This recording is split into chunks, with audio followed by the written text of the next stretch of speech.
What is up, guys? MKBHD here, coming at you from a hotel room in California with a quick and scrappy video, but I promised that I would share this with you guys when I got hands-on, when I got to see it, and I finally got to see it. Motorola finally had their pretty low-key event tonight, and I just show anyone who thinks that smartphones are getting boring, just show them this video. So I'm gonna go ahead and apologize right off the top for the absolute worst lighting conditions I have ever seen in a hands-on area.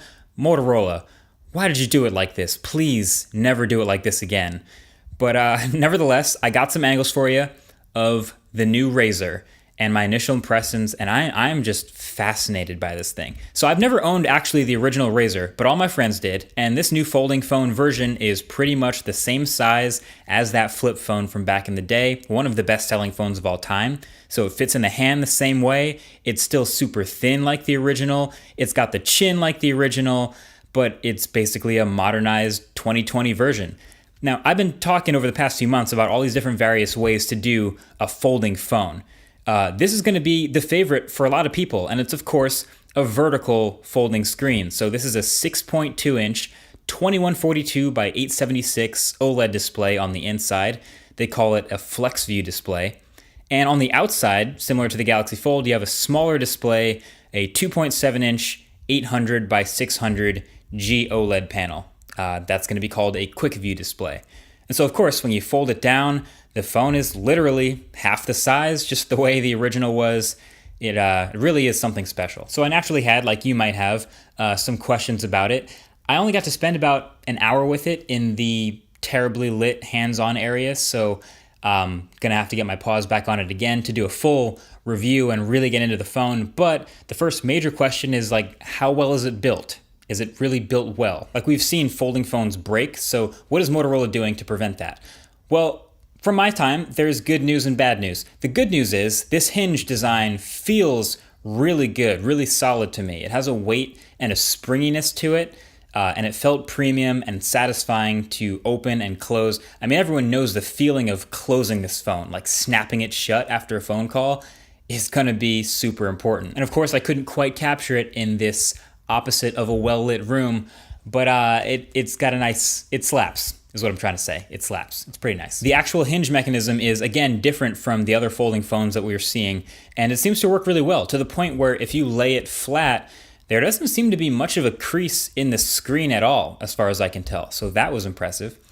But the bit of bad news is, I still think it's gonna be a bit delicate. There's still gaps on the sides, and it still does look like a pretty complex hinge, so it sort of interrupts the otherwise pretty clean, angular throwback design.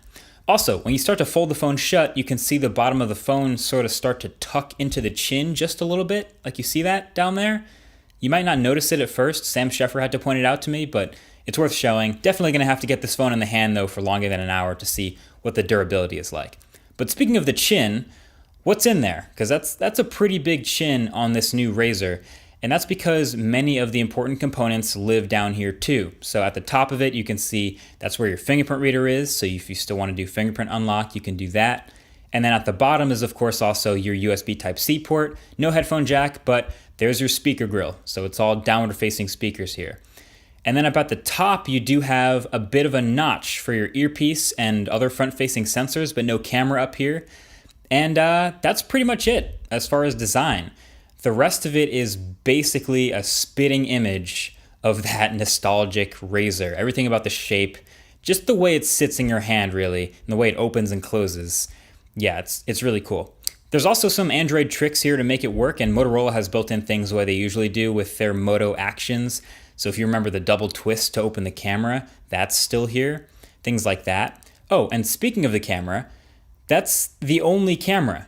Just this one camera here under the bump, that's your main camera and your selfie camera, because when you open the phone, it becomes the rear-facing camera, and then when you fold it shut, now it's your main selfie camera. So you'll have high-quality selfies with that main sensor. That's another advantage of this folding design. And the aspect ratio, just to note, it is 21:9 when it's open. It seems pretty tall and skinny, but it's really not too crazy for a phone. I mean, ask Sony.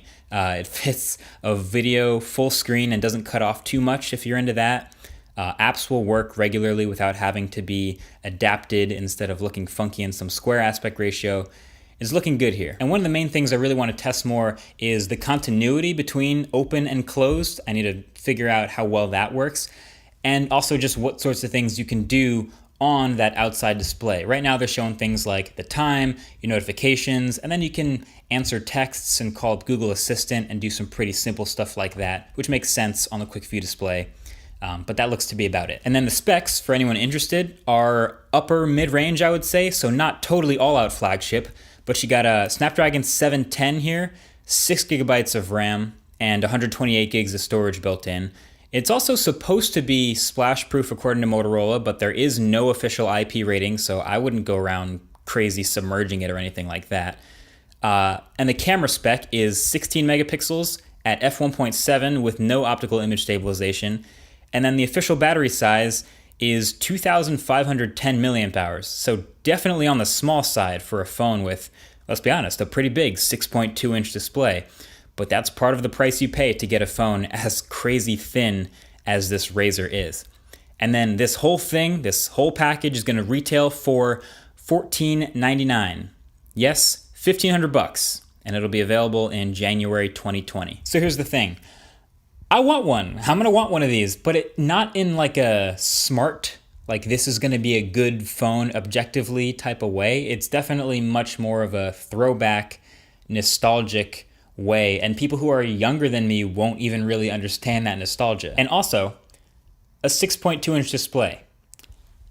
I kind of already have that, and it already fits in my pocket, so part of me was sort of hoping for an even bigger display to make the whole folding thing more worth it. But the fact that I could fit a 6.2 inch display in my pocket in a wafer size thing the size of the RAZR is still pretty sweet. I don't know, for me this is not the type of thing where I'm gonna nitpick a lot.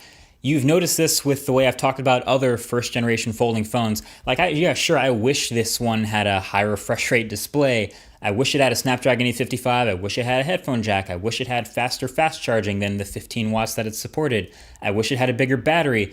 All these things that I wish it had that would have made it even better, but I'm not gonna nitpick because it's just that next level form factor change that I'll nitpick the next versions of this phone. How about that? Like, it's clearly not going to be the best buy for most people, but if you could give me one piece of tech from 2019 to bring back to show someone in 2003, I think it would have to be this guy. But anyway, that's pretty much it for my first thoughts and impressions and hands-on with the thing. Sorry again for the extremely scrappy quality, the handheld mic, all this stuff in a hotel room.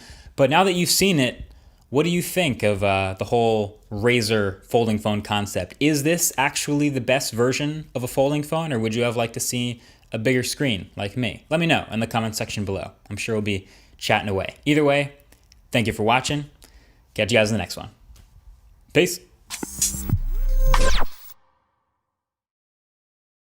So with the Motorola RAZR, what we're getting is a phone which is running Android, but it is a much more modern take on the standard RAZR.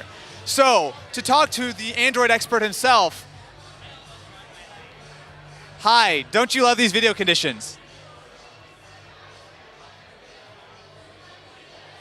Anyway, that was a word from Marquez Brownlee, noted YouTube celebrity and huge fan of the Motorola RAZR, specifically this event.